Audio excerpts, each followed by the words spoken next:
Hello students, good morning. હું ધારું છું કે તમે બધા મજામાં હશો, સેફ હશો અને ઘરે રહીને લેક્ચર એન્જોય કરતા હશો. સાથે સાથે બહુ ઇન્ટરેસ્ટિંગલી તમે ભણતા પણ હશો. બેટા આપણે જોઈ રહ્યા છે ચેપ્ટર નંબર 3 જે છે વનસ્પતિ સૃષ્ટિ.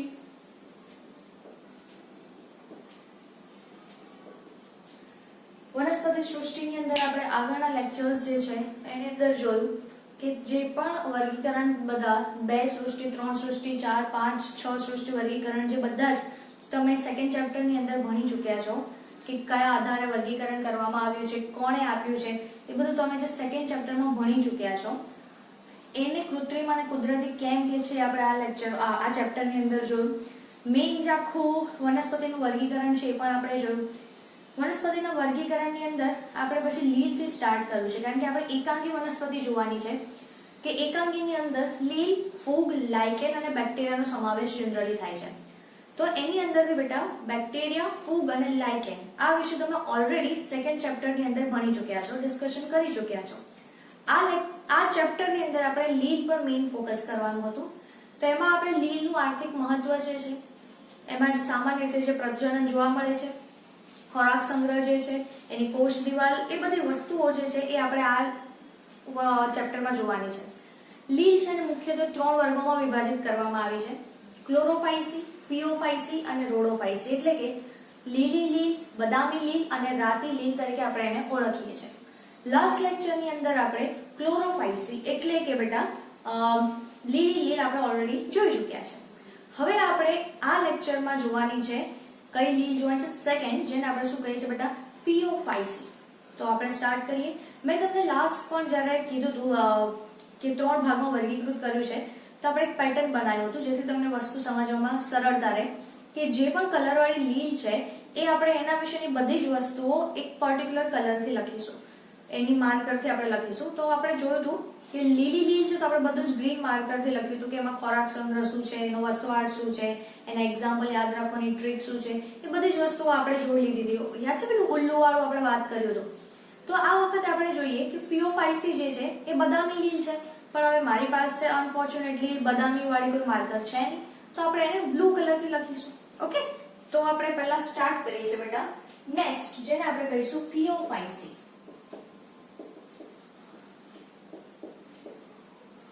લીલની અંદર સેકન્ડ જોવાનું છે બેટા ફિયોફાઇસી. ફિયોફાઇસીને સામાન્ય રીતે કથ્થાઈ અથવા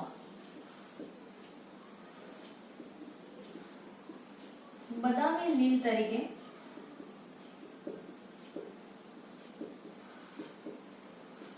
ઓળખવામાં આવે છે. ઓકે, સામાન્ય રીતે આપણે એને કથ્થાઈ લીલ અથવા તો બદામી લીલ તરીકે ઓળખીએ છીએ. બીજું આપણને ખ્યાલ છે કે વસવાટ, તો આપણે જ્યારે લીલના સામાન્ય કેરેક્ટર્સ જે છે એના સામાન્ય લક્ષણો છે ભણ્યા ત્યારે જ આપણે ડિસ્કશન કર્યું હતું કે લીલ જે છે પ્રાથમિક રીતે જલદ છે. ઓકે, મતલબ ખારા પાણીમાં, મીઠા પાણીમાં, કસામાં પણ મોસ્ટલી એ કેવી છે બેટા જલજ પ્રકારની છે. તો આપણે અહીંયા વાત કરવાની છે ખાસ કરીને ફિયોફાઇસીમાં એના વસવાટ વિશે. તો અહીંયા ખાસ લખ્યું છે બેટા કે આ જે લીલ છે એ પ્રાથમિક રીતે દરિયાઈ છે. મતલબ એમ પ્રાથમિક રીતે દરિયાઈનો મતલબ એવો થાય કે મોટા ભાગે આપણને ક્યાં જોવા મળે છે? દરિયામાં જોવા મળે છે. મીઠા પાણીના પણ સ્વરૂપો બિલકુલ છે, પણ મોસ્ટલી આપણે જોવા જઈએ મોસ્ટલી મેઇન આપણને ક્યાં જોવા મળશે બેટા? દરિયાઈ. કે આ લીલ ખાસ કરીને આપણને શામાં જોવા મળે છે? દરિયામાં જોવા મળે છે. બીજું અગર આપણે આની વાત સમજીએ તો આની અંદર એના અલગ અલગ સ્વરૂપો જોવા મળે છે. જે રીતે આપણે ક્લોરોફાઇસીમાં જોયું હતું ને, અલગ અલગ શેપ જે છે, એક તંતુમય છે, વસાહતી છે, એક કોષી છે, શાખિત છે, અશાખિત છે. એવી જ રીતે આપણે આમાં પણ જોવાનું છે કે આને આપણને સાદા, શાખિત, તંતુમય સ્વરૂપ. ઓકે, આ આપણને કોનામાં જોવા મળે છે બેટા? અહીંયા સ્વરૂપ જેનું ઉદાહરણ છે બેટા એક્ટોકાર્પસ. ઓકે, આ લીલ છે એ આપણને લગભગ સાદી, સિમ્પલ, શાખિત અને તંતુ સ્વરૂપે જોવા મળે છે. આનાથી લઈને આવા સરળ સ્વરૂપથી લઈને એકદમ વિશાળ એવા વિરાટ સ્વરૂપોમાં પણ જોવા મળે છે. એટલા માટે આપણે કહીએ છીએ કે અતિશય શાખિત અને મોટી દરિયાઈ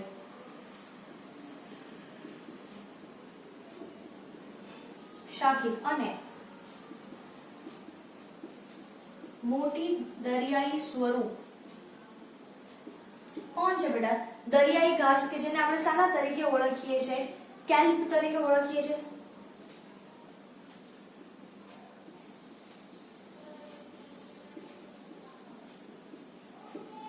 ઓકે, આ એનું એક્ઝામ્પલ છે. અને આ જે વનસ્પતિ છે બેટા, આ દરિયાઈ ઘાસ જે છે એ 100 મીટર જેટલી ઊંચાઈ સુધી પણ એ વિસ્તરી શકે છે. એટલે આપણે આમાં લખી શકીએ છીએ કે આ એટલું અલગ પ્રકારનું દર્શાવે છે. વિરાટ દેહ છે આનો, મોટો દેહ છે કે 100 મીટરની ઊંચાઈ સુધી પણ શું થઈ શકે છે બેટા? વિસ્તરી શકે છે. ઓકે, એટલે લખ્યું છે કે 100 મીટર જેટલી સપાટીની ઊંચાઈએ પણ પથરાયેલા જોવા મળે છે.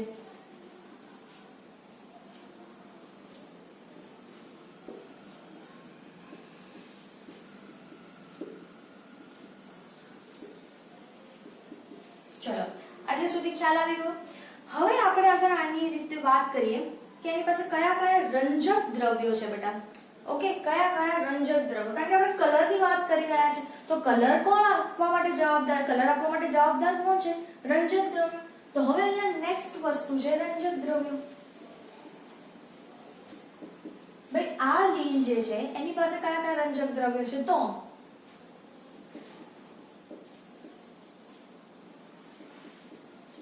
હરિત દ્રવ્ય A मतलब chlorophyll A,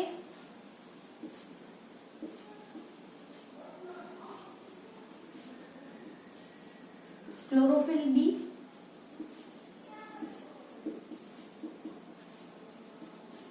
fucoxanthin, carotenoids,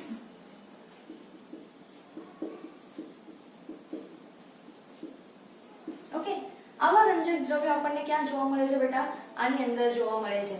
fucoxanthin છે, કેરોટિનોઇડ્સ જે છે એ થોડા ઓરેન્જીશ જેવા છે, થોડું બ્લુઇશ જેવો છે, એવા કલર આપવા માટે પણ જવાબદાર છે. આ બધા જ રંજક દ્રવ્યોની રચના, ડિટેલમાં રચના જે છે બેટા એ તમે લોકો બિલકુલ ભણશો જ્યારે આપણે પ્રકાશ સંશ્લેષણ વાળું ચેપ્ટર જોઈશું. ઓકે, હરિત દ્રવ્યની તમે લોકો જે કોષની અંદર ભણી ચૂક્યા છો એ બેઝિક વસ્તુ છે. તમે ભણ્યા છો હરિત કણની રચના. હું વાત કરી રહી છું આપણે શું ભણવાના છે? હરિત દ્રવ્યની રચના that we are going to study in photosynthesis. એટલે જ્યારે આપણે પ્રકાશ સંશ્લેષણ વાળું ચેપ્ટર જોઈશું ત્યારે આપણે આ હરિત દ્રવ્યોની રચના સમજીશું. અત્યાર સુધી તમે હરિતકણની રચના ભણ્યા છો ને, કે ગ્રેના છે, થાઇલેકોઇડ છે, સ્ટ્રોમા, એ બધું શું છે? હરિતકણનો ભાગ છે. આપણે શું ભણીશું તો એ છે બેટા હરિત દ્રવ્યની રચના. તો આ બધી વસ્તુ આપણે ત્યારે ભણીશું જે અલગ અલગ કલર આપવા માટે જવાબદાર છે. ફાઇન. બીજું આની અંદર જોઈએ ક્લોરોફિલ બદામી લીલ છે. ઓકે, સાથે સાથે આપણે આની વાત કરીએ તો ઓકે સોરી આની અંદર સેકન્ડ નંબર છે ને, હા, આમાં ક્લોરોફિલ સી. આને યાદ રાખવાનું, પણ હું તમને પછી ટ્રીક આપું છું. ઓકે, ચલો આ વસ્તુ આપણે જોઈ લીધું. હવે આપણે આની અંદર જોવાનું છે કે આની અંદર કોષ દિવાલ શાની બનેલી છે. જે રીતે આપણે આગળ જોયું ને કે સેલ્યુલોઝ અને પેક્ટોઝની છે, તો અહીંયા પણ કોષ દિવાલ. આની પણ કોષ દિવાલમાં ક્લોરોફાઇસિન જેમ બે સ્તર છે બેટા, અંદરનું સ્તર અને બહારનું સ્તર. બે સ્તર આપણને જોવા મળે છે. ઓકે, અંદરનું સ્તર અને બહારનું સ્તર જોઈ લઈએ આપણે. અંદરનું તો મેં તમને લાસ્ટ વખત જ કીધું હતું કે ફિક્સ છે. શું આવશે બેટા? સેલ્યુલોઝ. અને બહારનું જે સ્તર છે, બહારનું સ્તર એ આલ્જીન નામના દ્રવ્યનું બનેલું છે. શાનું બનેલું છે? આલ્જીન. આ આલ્જીન જે છે એ આપણે જ્યારે લીલ છે અને સામાન્ય વસ્તુઓ ભણ્યા હતા, આપણે એની આર્થિક અગત્યતા ભણ્યા હતા, ત્યારે આપણે આ વર્ડ સાંભળ્યો હતો આલ્જીન. કે આલ્જીન જે છે એક ફાઇકોકોલોઇડલ સબસ્ટન્સ છે. ઓકે, મતલબ પાણીમાં દ્રાવ્ય કલિલ સ્વરૂપ એ રીતનું છે. ત્યારે મેં તમને કીધું હતું કે આનો શું યુઝ છે એ આપણે અહીંયા સમજીશું. આલ્જીન જે છે એના પર આપણે આગળ સમજીએ છીએ પહેલા આ જે લીલ છે બેટા, બદામી લીલ છે, એ મોટા ભાગે બધી જ દરિયાઈ સ્વરૂપ છે. પણ ધ્યાનથી સાંભળજો, આ વસ્તુ હું અહીંયા બીજું એડ કરું છું, ધ્યાનથી સાંભળજો કે બધી જ લીલ જે છે આ બદામી લીલ, એટલા માટે હું બ્લેક થી લખું છું. બદામી લીલ જે છે મોટા ભાગે દરિયાઈ તો ખરું જ ખરું, દરિયાઈ અને ઠંડા વાતાવરણમાં જોવા મળે છે.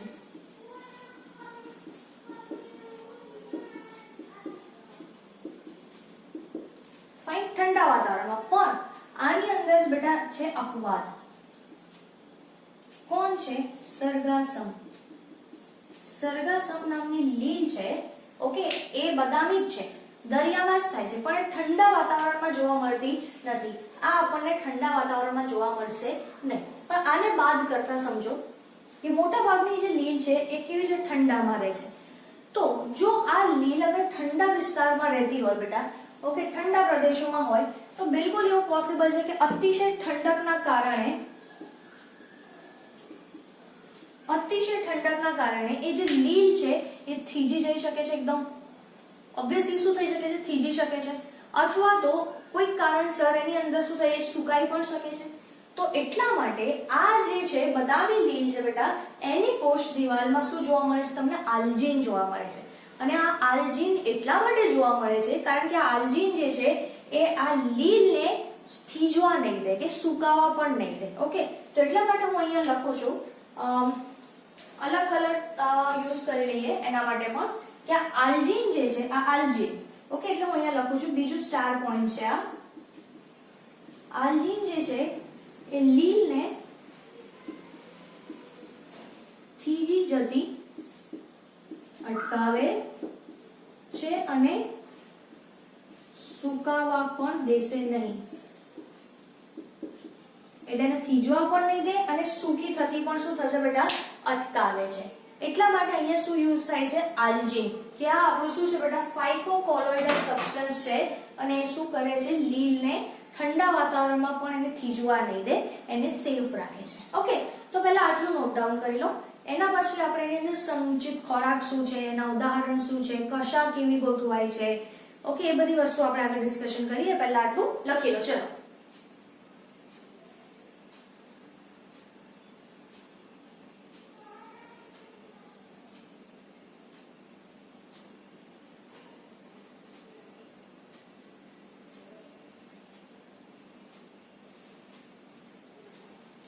તમને થોડો સમય આપું છું બેટા, 30 સેકન્ડ જેવો ટાઈમ આપું છું. ધ્યાનથી આને લખી લો.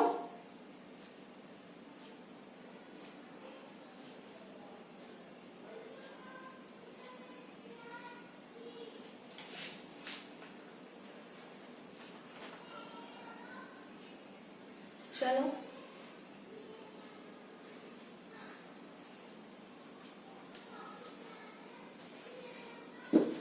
આ લીલની અંદર પર્ટિક્યુલર વાત કરીશું તો હવે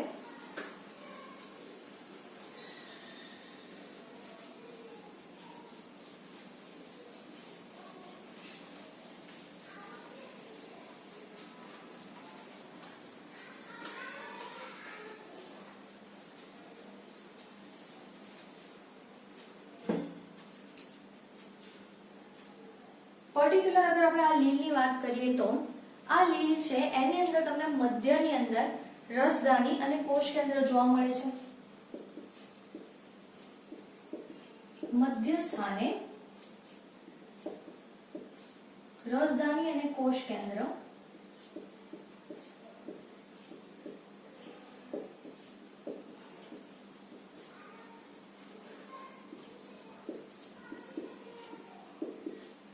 જોવા મળે છે. મધ્ય સ્થાને શું જોવા મળે છે? રસદાની અને કોષ કેન્દ્ર. હવે આપણે આની વાત સમજીએ કે આની પાસે સંચિત ખોરાક તરીકે શું છે. તો આપણે શું લખીશું કે સંચિત ખોરાક, નેક્સ્ટ પોઈન્ટ. એટલે આની અંદર ખોરાકનો સંગ્રહ કયા સ્વરૂપે થાય છે? ઓકે, તો એના માટે આપણે કહીશું એક છે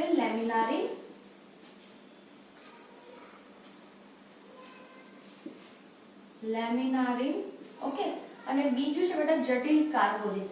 જટિલ કાર્બોદિત નું અહીંયા તમને કીધું છે મેનિટોલ. આ મેનિટોલ એક પ્રકારનું કાર્બોદિત જ છે, પણ આ કેવું છે? જટિલ કાર્બોદિત.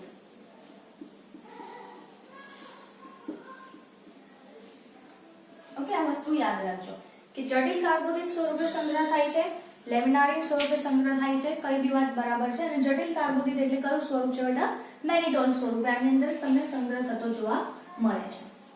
ઓકે, બીજું હવે આપણે આની અંદર જોઈએ કે હવે આપણે વાત કરીએ કશાની. તો આની પાસે બિલકુલ તમને કશા જોવા મળે છે. આની જે કશા છે બેટા, બે કશા ધરાવે છે. ઓકે, આપણે કહી શકીએ છીએ કે બે કશા છે. જે રીતે ક્લોરોફાઇસીમાં આપણે જોયું હતું કે 2 થી 8 કશા ધરાવે છે અને લગભગ એ જે કશાનું સ્થાન છે એ આગળના ભાગે છે અને કેવી કશાઓ છે, સમાન કશાઓ છે કે લેન્થ એની કેવી હોય છે, સરખી. આની અંદર જે કશા છે એ કશા કેવી છે, 2 સંખ્યામાં હોય છે, 2 કશા ધરાવે છે અને કેવી છે, અસમાન. ક્લોરોફાઇસી એટલે કે લીલી લીલમાં આપણે શું જોયું હતું, 2 થી 8 કશા હોઈ શકે છે. આગળની બાજુએ હોય છે એટલે કે અગ્રસ્ત બાજુએ હોય છે અને કેવી કશા હોય છે બેટા, સમાન. અહીંયા જે છે આની કશા કેવી છે, 2 જ કશા છે અને પાછી તે પણ પાછી કેવી છે બેટા, અસમાન. હવે આ અસમાન આને કેમ કે છે એ હું તમને બતાવું. ઓકે, હા, અને બીજું આની ગોઠવણી ક્યાં જોવા મળે છે, તો પેલામાં અગ્રસ્ત છે ને, તો આમાં ક્યાં જોવા મળે છે, પાર્શ્વસ્થ. ઓકે, પાર્શ્વસ્થ નો મતલબ થાય બેટા સાઈડ પર, બાજુમાં. જો ઇંગ્લિશમાં જ લખું છું, સાઈડમાં અથવા તો બાજુમાં, તમને આ વધારે ખબર પડશે કે આપણે સાઈડ પર બેસ, પાર્શ્વ બાજુએ. હાથ જે છે એ આપણા શરીરમાં પાર્શ્વ બાજુએ છે. ઓકે, સાઈડ પર છે. ચલો, આને અગર કઈ રીતની કશાઓ છે તો સમજો. ફોર એક્ઝામ્પલ, અગર આ લીલ છે, ફાઇન, તો આની અંદર જે બે કશાઓ છે એમાં એક કશા આવી રીતની છે, ફાઇન, આવી રીતની જુઓ.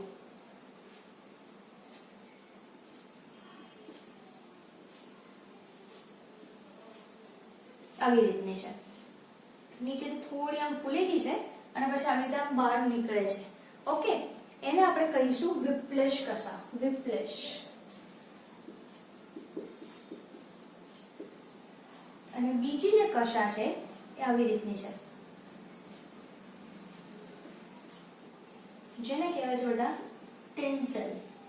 ઓકે, તો આના પરથી તમને ખબર પડે છે કે જો સાઈડમાં ગોઠવાય છે, બે કશાઓ છે અને બંને કેવી છે, પાછી અસમાન, સરખી કશાઓ છે નહીં અને કેવી ગોઠવાય છે બેટા, સાઈડ પર ગોઠવાય છે. ચલો, હવે વારી આવે છે આની પ્રજનન વિશેની. શાની વાત કરીએ છીએ બેટા, આનું પ્રજનન. ચલો નેક્સ્ટ, પ્રજનન. પ્રજનનની અગર આપણે વાત કરીશું તો પ્રજનન કેવું છે બેટા, પહેલા તો જોઈએ એક વાનસ્પતિક. ઓબ્વિયસલી વાનસ્પતિક પ્રજનન કેવું હશે આની પાસે, અવખંડન. અલિંગી પ્રજનન,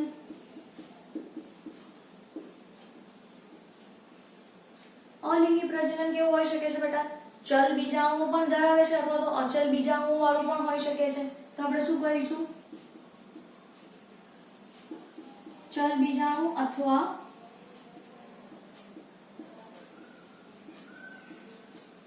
અચલ બીજાણુ કઈ પણ હોઈ શકે છે. ક્લિયર? પણ લિંગી પ્રજનનની અગર વાત કરીશું, લિંગી પ્રજનનની અગર આપણે વાત કરીશું તો આની અંદર તમને લિંગી પ્રજનનની અંદર બધું જ જોવા મળશે બેટા. જે રીતે આગળ પણ આપણને જોવા મળે છે કે સમજન્યુક બોલો, વિષમજન્યુક બોલો અથવા તો અંડજન્યુક બોલો. ઓકે, પણ એના પર આપણે આગળ જતા પહેલા કે આની અંદર જે બીજાણુઓ જોવા મળે છે ખાસ યાદ રાખીએ. પહેલા આપણે જન્યુઓ કરતા બીજાણુઓની વાત કરી લઈએ. તો હું એટલા માટે અહીંયા અલગથી લખું છું. આવા જે બીજાણુઓ છે એ દ્વિકશાધારી ચલ બીજાણુઓ છે. કેવા છે બેટા? દ્વિકશાધારી. દ્વિકશા મતલબ બે કશા ધરાવતા બીજાણુઓ છે. અને કશા ધરાવે છે, મૂવમેન્ટ કરે છે, એટલે આપણે ઓબ્વિયસલી એને શું કહીશું બેટા? ચલ બીજાણુ તરીકે ઓળખીએ છીએ. ક્લિયર? ચલ બીજાણુ છે અને એ પણ કેવા છે? દ્વિકશાધારી, કે જે સમજીએ કે નાશપતિ આકારના છે. ઓકે,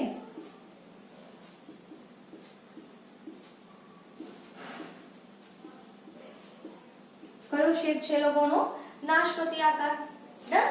અને આ પ્રમાણેની કશા ધરાવે છે. જુઓ, બે છે, અસમાન છે અને પાર્શ્વસ્થ એટલે કે સાઈડ પર કશા ધરાવે છે. બીજું આની વાત કરીએ તો લિંગી પ્રજનન. લિંગી પ્રજનન છે બેટા એટલે જન્યુઓ ઉત્પન્ન કરે છે. એ જન્યુઓ જો બધા જ કદમાં સરખા હોય બાહ્યાકાર દ્રષ્ટિએ જોઈને ઓળખી ના શકાય કે આ કયું નર જન્યુ છે કે કયું માદા, તો આપણે શું કહીશું? સમજન્યુ. અગર બંને અલગ અલગ ઓળખી શકાય છે તો આપણે એને શું કહીએ છીએ બેટા? વિષમજન્યુ.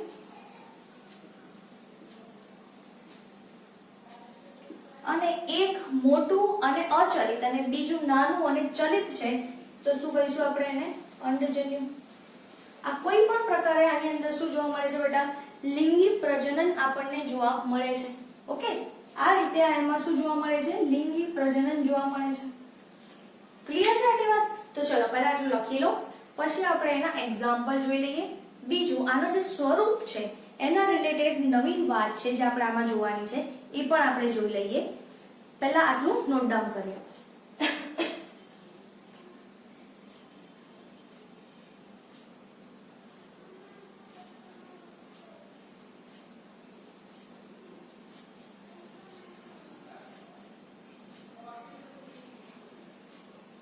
આપણે જ્યારે રોડોફાઇસી પણ કમ્પ્લીટ કરીશું એના પછી આપણે ફરીથી આ ત્રણે ત્રણ લીલને એક તફાવત સ્વરૂપે કમ્પેરિઝનના સ્વરૂપમાં પણ જોઈશું એટલે તમને ઈઝીલી યાદ રહી જાય.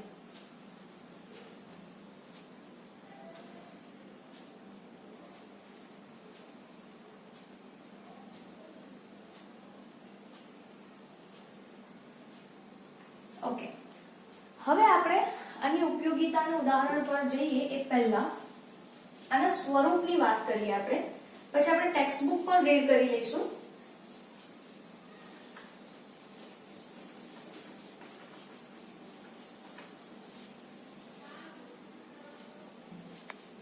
અગર તમે આના સ્વરૂપ જોશો, ઓકે સ્વરૂપ, તો આ કેવી રીતનું હોઈ શકે છે? જેમ કે હું ઉદાહરણ આપું આવી રીતે.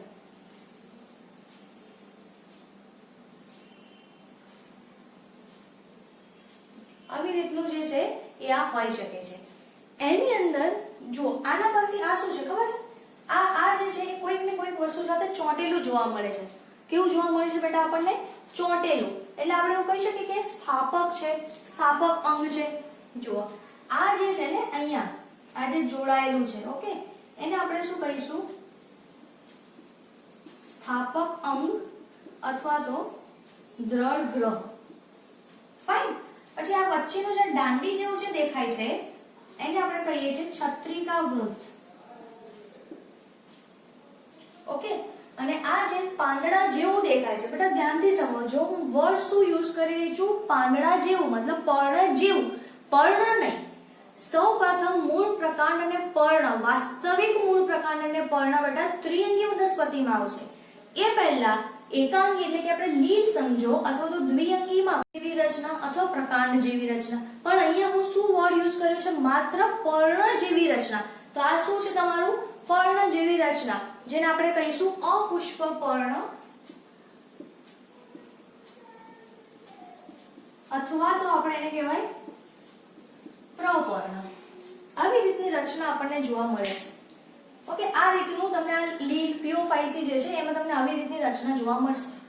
તો આ વસ્તુ જોઈને તમને કંઈક મગજમાં વિચાર આવે છે કે અહીંયા સ્થાપક અંગ છે, મતલબ સ્થાપક અંગ શું કરે છે બેટા? આધાર સાથે ચોંટવામાં મદદ કરે છે.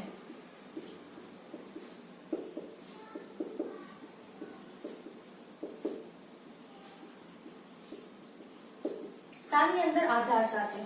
તો આના પરથી તમને એક વસ્તુ મગજમાં સ્ટ્રાઇક થાય છે કે આ લીલ જે છે એ મોટા ભાગે કોઈક ને કોઈક વસ્તુ સાથે શું છે બેટા? ચોંટીને રહેશે. ઓકે, આ લીલ છે એ મોસ્ટલી કોઈક ને કોઈક વસ્તુ સાથે શું કરશે બેટા? ચોંટીને રહેશે. એટલે આ પોઈન્ટ પર આપણે એડ કરી શકીએ છીએ. શું? તો કે ફિયોફાઇસીના સભ્યો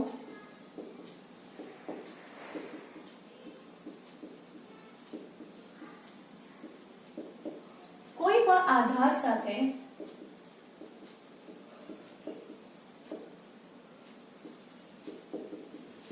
ચોંટીને રહેલા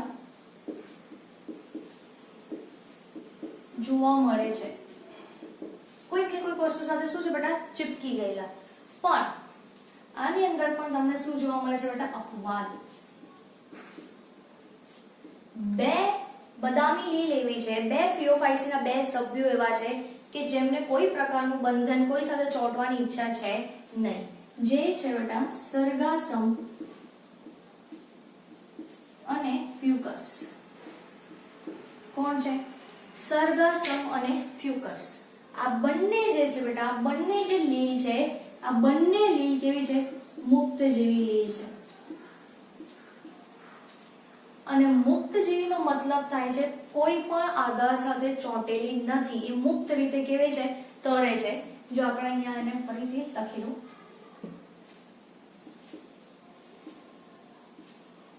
મુક્ત જીવી છે. મુક્ત જીવીનો મતલબ શું થાય છે બેટા? આધાર સાથે ચોંટ્યા વગરની.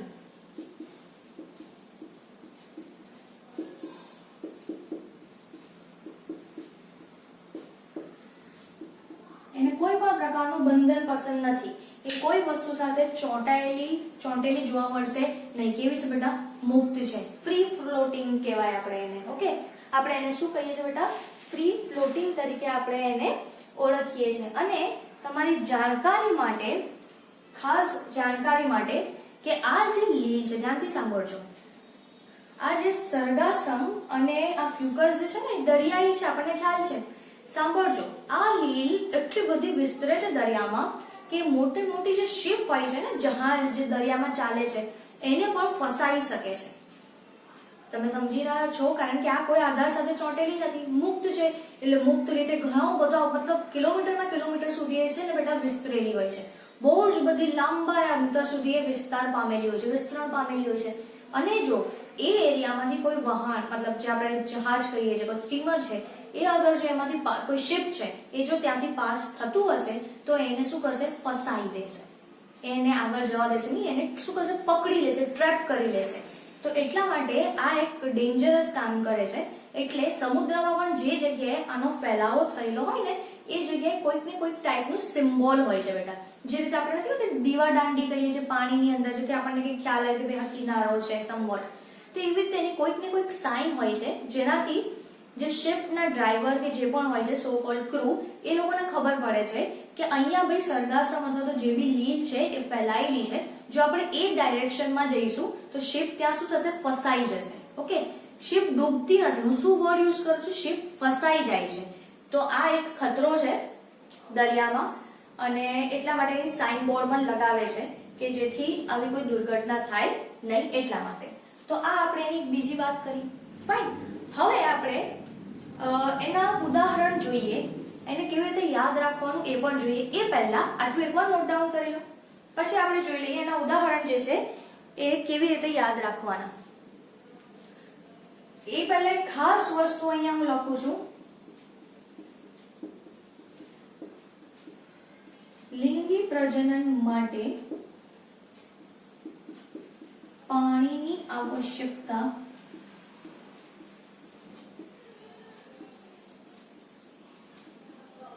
અનિવાર્ય શરત છે. મતલબ બેટા પાણી નહીં હોય તો આની અંદર લિંગી પ્રજનન જોવા મળશે નહીં, એટલું યાદ રાખો. કેમ? એ આપણે જ્યારે એનું જીવન ચક્ર હું તમને સમજાવીશ ત્યારે આપણે બધું ધીરે ધીરે જોઈએ છે. કોઈ પણ તમે વેબ સિરીઝ જોતા હોય, કોઈ સિરિયલ જોતા હોય, તો એક સાથે બધા એપિસોડ ના જોઈ લેવાય. ઓકે, પત્તા ધીરે ધીરે ખોલવાના હોય કે જેથી આપણને એ વસ્તુ જાણવામાં જિજ્ઞાસા વધે. ઓકે, ચલો પહેલા આટલું લખી લો, પછી આપણે એને ઉદાહરણ કેવી રીતે યાદ રાખવાના એ જોઈ લઈએ, અને ટેક્સ્ટ બુક પણ આપણે રીડ કરી લઈએ.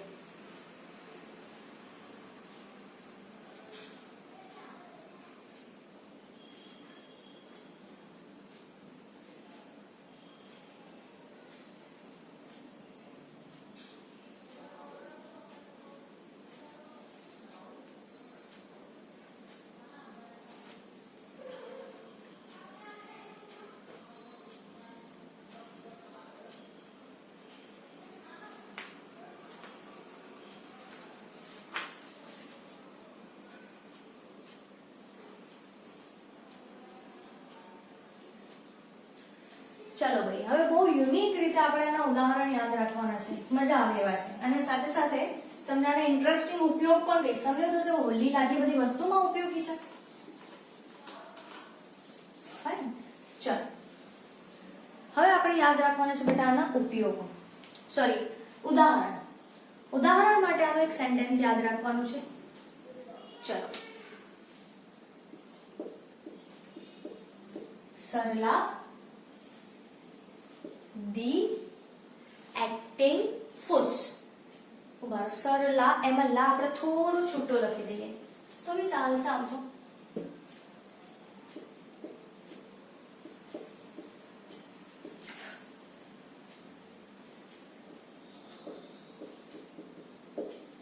એક્ટિંગ ફૂસ.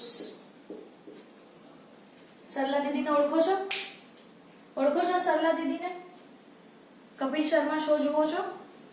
બડે હોઠ વાલી કપ્પુની વાઇફ છે ને સરલા. ઓકે, ડોક્ટરની બેટી સરલા જેને કપ્પુ સાથે શાદી કરી છે પણ બડે હોઠ વાલી છે એટલે કપ્પુ મના કરી રહ્યું છે. બસ એ સરલા દીદીને યાદ રાખો. અને સરલા દીદીની એક્ટિંગ શું થઈ જાય છે? ખુશ. એક્ટિંગ કરે છે પણ સામે સામે શું થઈ જાય છે? કપિલ એનો સીન કરાવી દે છે એટલે એની એક્ટિંગ શું થઈ જાય છે? ખુશ. તો આ વર્ડ આપણે આ યાદ રાખવાનું છે, સરલા ધી એક્ટિંગ ખુશ. ઓકે, આનાથી ઉદાહરણ ફટાક દઈને તમને યાદ રહી જશે. શું વાક્ય યાદ રાખવાનું છે બેટા? સરલા ધી એક્ટિંગ ખુશ. ચાલો, બહુ ઈઝી છે. સરલા પરથી જો હવે સર પરથી તો તમને યાદ હોવું જ જોઈએ. બહુ બધી વાર આપણે આજે એની તારીફ કરીએ. એકદમ અપવાદ વાળી લીલ છે બેટા. કોણ? સરગાસમ. ચલો, કઈ આવી ગઈ તમારી? સરગાસમ. લા પરથી કોણ આવશે? લામિનારિયા. લા પરથી કોણ છે બેટા? લામિનારિયા. દી, સરલા દી અથવા દીદી તમે જે લખો એ. દી પરથી આવે છે ડિક્ટિયોટા. જોડની ડિક્ટિયોટાની જે બી હોય. ઓકે, ફિલિંગ સમજો બેટા, જોડની પણ નહીં જશો. ડિક્ટિયોટા જે પણ હશે ચેક કરી જ લઈએ ને. ડિક્ટિયોટા યા પાછળ આવે છે. પહેલા મેં બરાબર લખ્યું હતું. યા ડિક્ટિયોટા. ઓકે, દી પરથી શું આવશે બેટા? ડિક્ટિયોટા. ચલો, હવે આવે છે એક્ટિંગ. એક્ટિંગ પરથી આપણે શું યાદ રાખવાનું છે? એક્ટિંગ પરથી એક્ટોકાર્પસ. એક્ટિંગ પરથી શું યાદ રાખીશું? એક્ટોકાર્પસ. અને ફૂસ, ફ્યુકસ. ચલો, યાદ રહી જાય. ઈઝી છે. જો Sarla the acting fuse. Sir પરથી સરગાસમ, લા પરથી લામિનારિયા, દી અથવા તો દીદી તમે જે લખો. સરલા દીદી એક્ટિંગ ફ્યુઝ, ઇટ્સ યોર વિશ. ડિક્ટિયોટા. એક્ટિંગ માંથી શું યાદ રાખવાનું છે બેટા? એક્ટોકાર્પસ. અને ફૂસ પરથી શું યાદ રાખશો તમે? ફ્યુકસ. તો આ આપણે એના શું જોયા બેટા? ઉદાહરણ. ફાઇન. ચલો, આ લખો. પછી હું તમને આના અમુક ઇમ્પોર્ટન્ટ જે યુઝ છે એ પણ હું તમને સમજાવું. આ જે લેમિનારિયા છે બેટા, લેમિનારિયા એ ઘણી બધી જગ્યાએ યુઝ થાય છે. ઓકે, જો હું તમને બતાવું, આ એક્સ્ટ્રા એનો યુઝ છે. સર્જિકલ થ્રેડ તમે સાંભળ્યું હશે. થ્રેડ મતલબ દોરા. ખબર છે કોઈનું ઓપરેશન કે કશું કરાય ટાંકા લેવા માટે જે દોરા હોય ને એને સર્જિકલ થ્રેડ કહેવાય. એ બને છે લામિનારિયામાંથી. શામાંથી બને છે બેટા? લામિનારિયા ઓર લેમિનારિયા તમે જે લખો હે. ચલો ભાઈ, આપણે લેમિનારિયા જોઈ લઈએ. ઓકે, સર્જિકલ થ્રેડ એની અંદરથી બને છે.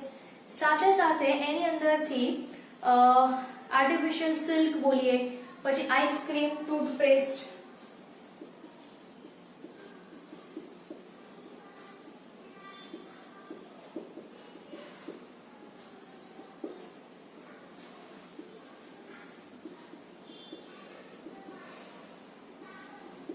આ બધામાં છે બેટા પેલું લીસું ટેક્સચર જોઈએ ને, એકદમ લીસું સરફેસ. તેના માટે આ બધું એની અંદર યુઝ થાય છે. કોણ યુઝ થાય છે? લેમિનારિયા આની અંદર યુઝ થાય છે. ફાઇન. ચલો, તો આ કમ્પ્લીટ છે આટલું યાદ રાખજો. ફાઇન. ચલો, હવે આપણે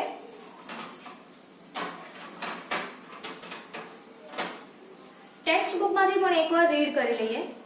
ઓકે, ટેક્સ્ટ બુક રીડ કરવા માટે હું એટલા માટે આગ્રહ રાખું છું બેટા, આઈ કેન અન્ડરસ્ટેન્ડ કે તમે લોકો રીડ કરશો, પણ સાથે સાથે એમ કરતા આપણે જ ક્લાસમાં પણ રીડ કરી લઈએ તો વેલ એન્ડ ગુડ. કે આપણે આ સમજ્યા, ચોપડીમાં પણ જોઈ લઈએ, મેડમ મગજમાં છપાઈ ગયું, બરાબર છે. તો એટલા માટે ચોપડી પણ રીડ કરવી બહુ જરૂરી છે. ચલો બેટા, પેજ નંબર 32 અને એનાથી આપણને એ પણ ખબર પડી જાય કે આપણે કેટલું લેક્ચરમાં કમ્પ્લીટ કર્યું. ફાઇન. ચલો, 32 પેજ નંબર 3.1.2 ફિયોફાઇસી.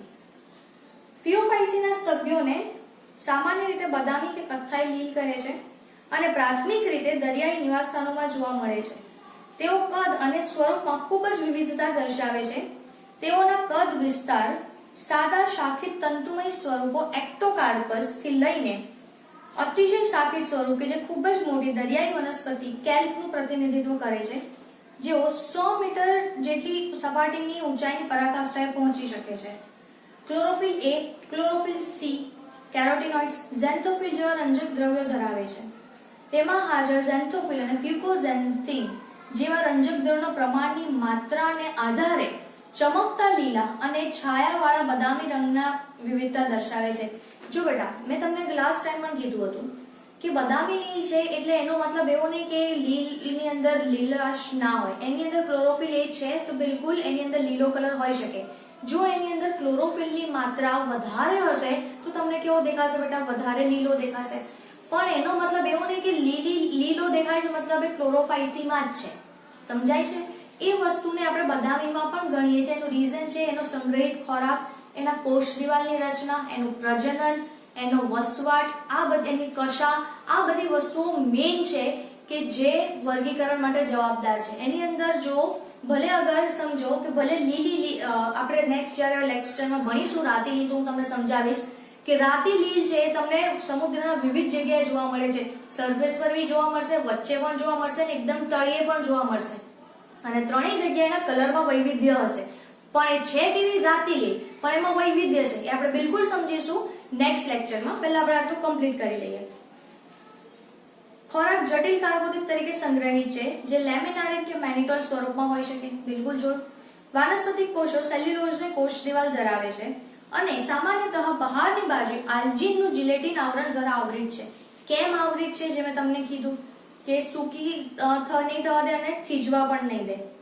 જીવરસ એ રંજક કણો ઉપરાંત મધ્ય સ્થાને રસધાનીને કોષ કેન્દ્ર ધરાવે છે. વનસ્પતિ દેહ સામાન્યતઃ સ્થાપક અંગ કે દ્રઢ અંગ દ્વારા આધારક સાથે જોડાયેલું હોય છે. એ પણ આપણે જોયું. વૃત્ત, છત્રિકા વૃત્ત કે પ્રપર્ણ, પર્ણ જેવું. જો ધ્યાનથી સાંભળો, શું લખ્યું છે? પર્ણ જેવું. પર્ણ નથી લખ્યું બેટા. આ પર્ણ જેવું પ્રકાશ સંશ્લેષી અંગ પ્રપર્ણ અથવા તો અપુષ્પપર્ણ ધરાવે છે. વાનસ્પતિક પ્રજનન અવખંડન દ્વારા થાય છે. અલિંગી પ્રજનન મુખ્યત્વે બદામી લીલમાં દ્વિકશાધારી ચલ બીજાણુઓ દ્વારા થાય છે જે નાશપતિ આકારના અને બે અસમાન પાર્શ્વીય રીતે જોડાયેલી કશા ધરાવે છે. પણ આપણે સમજ્યા કે પાર્શ્વીય રીતે કેવી રીતે જોડાયેલી છે અને અસમાન કેમ છે. લિંગી પ્રજનન સમજન્યુ, વિષમજન્યુક કે અંડજન્યુક હોઈ શકે છે. જન્યુઓનું જોડાણ પાણીમાં અંડધાનીમાં જ થઈ શકે છે. કેમ? એ જ્યારે બિલકુલ આપણે નેક્સ્ટ લેક્ચરની અંદર જ્યારે આપણે આનું જીવન ચક્ર ભણીશું બેટા ત્યારે તમને સમજ પડશે. જન્યુઓ પણ નાશપતિ આકારના છે, પાર્શ્વીય રીતે જોડાયેલી કશા ધરાવે છે. એક્ઝામ્પલમાં છે એક્ટોકાર્પસ, ડિક્ટિયોટા, લેમિનારિયા, સરગાસમ અને ફ્યુકસ. ઓકે, તો આની સાથે આપણે આજનો આપણો લેક્ચર પૂરો કરીએ છીએ. કઈ પણ ડાઉટ છે, કશું પણ છે, તમે કમેન્ટ કરી શકો છો, મને મેસેજ કરી શકો છો. આની સાથે આપણે અહીંયા બદામી લીલ પૂરી કરીએ છીએ. મળીએ નેક્સ્ટ લેક્ચરમાં રાતી લીલ અને એની ઇન્ટરેસ્ટિંગ વાતો સાથે. તો અહીંયા આપણે વિદાય લઈએ છીએ.